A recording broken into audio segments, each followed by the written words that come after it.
from medicine to solar panels to everything, because if they suddenly said, we're not going to sell to you anymore, we'd be screwed.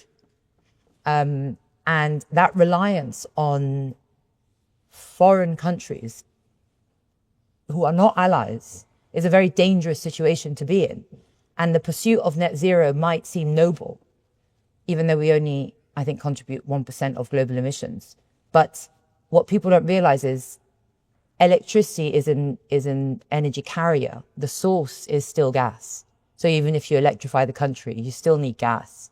And the madness is they think that it's better to import it than to drill under our feet what we have. And so there has to be a pragmatic approach, because I'm sure you all know economics is about how you spend and how you spend the rarest source of money. Money is the rarest source and the rarest commodity, and how you spend that, what has to get the best outcome. And you've got to ask yourself, is the government spending that for the best outcome of the country? No.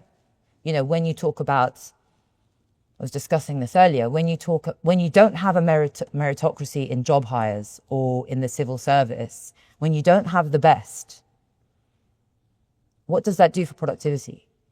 And when productivity goes down, when the private sector no longer is thriving, when the public sector, we have the highest debt since World War II and the worst performing public sector.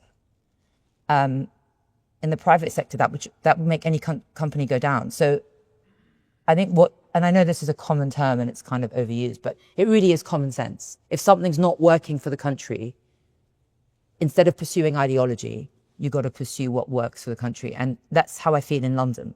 Sadiq Khan is on a mission to be an eco-warrior internationally. But he had a ULEZ expansion, and for those of you that are not from London, you have to pay a lot of money to drive into London. And what the effect of that is that London you can only drive in if you can afford it. It's a two-tier London. If you have the money to pay for the congestion, if you have the money to pay for the ULEZ, come in. I don't want a London that's only available for those that can pay to access it. The tube's very expensive. And so what you can expect from reform is not ideology, but practical solutions to get the country going.